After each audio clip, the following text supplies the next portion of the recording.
So, you've done all the research, you've got all this amazing insight, but now what? How do you actually take that leap and turn it into a bold new idea? Well, today we're diving into a really cool model called CreAtionality. It's all about turning deep understanding into brilliant, tangible action. And to kick things off, we've got to tackle one of the biggest myths about creativity out there.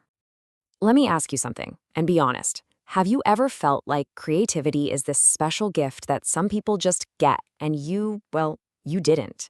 That it's reserved for the artists, the musicians, the chosen ones? What if I told you that that entire belief is the very thing holding you back? On the one hand, we have the common myth that creativity is like lightning in a bottle, this magical, unpredictable spark. But the new reality, the one we're talking about today, is so much more empowering. It's not magic, it's a skill, a process, something that anyone, and I really do mean anyone, can learn, practice, and get better at. And making that shift from myth to reality, it all starts with a new mindset. Seriously, it's not about what talent you were born with. It's all about how you choose to think and approach the world around you. The creationality model has a great word for this, your creative posture. And just like a physical posture, it's the way you carry yourself, not with your body, but with your mind. It's about adopting a stance of curiosity, of being open to whatever comes your way, and having the courage to explore even when you have no idea where you're going. And hey, this isn't just some feel-good idea. This is backed by neuroscience.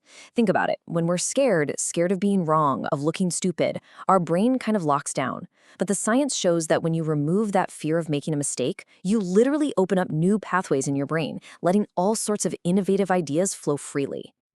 You know who's really good at this? The most innovative companies on the planet. Think about places like IDEO, Google, or 3M. They build this into their culture. They create this bubble of psychological safety where you suspend judgment, you generate a ton of ideas fast, and you build on what other people are saying.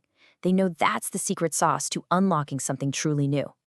Okay, so if that's the mindset, how do we actually put it into practice? Well, the CreActionality model gives us this awesome framework. It's built on what it calls the power of three, a dynamic balance of these core forces. First up, you have pure creativity. This is the engine. Its only job is to go wild, to generate options, to explore the weird and the wonderful, and just unleash a flood of new possibilities without any limits. Now, a flood of ideas can get messy, right? That's where the second force, rationality, steps in. Its job is to bring some order to that beautiful chaos. It's the part that selects the most promising ideas, sees how they connect, and starts giving them some structure. It's the helpful editor, not the harsh critic. And finally, the part that makes it all real, action. Because let's face it, an idea is just a dream until you actually do something with it. Action is all about building quick prototypes, testing your ideas out in the real world, and seeing what you can learn. It's the bridge from your head to the world. And this table just pulls it all together so perfectly. You can see how these three forces keep each other in check. You know, creativity without action, that's just fantasy, daydreams that go nowhere. Rationality without creativity, you get stuck in rigid logic that kills any new thought. Each one needs the others to create real breakthrough innovation. It's a balancing act. Okay, theory is great, but let's get our hands dirty. How can you start training your own creative posture, like right now?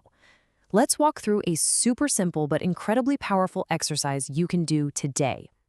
This is called 30 Ideas in 10 Minutes.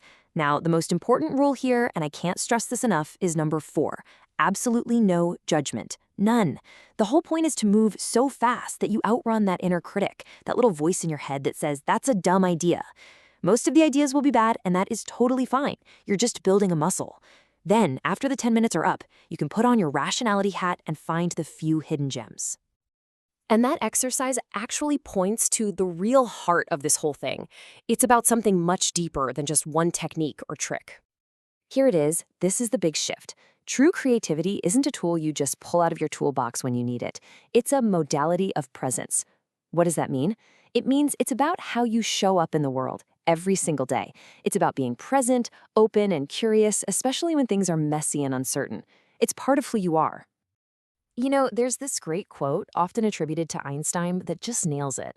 Creativity is seeing what everyone else has seen and thinking what no one else has thought. It's not about discovering a new landscape, it's about getting a new pair of eyes. That, right there, is the creative posture we've been talking about. So I'll leave you with this to think about.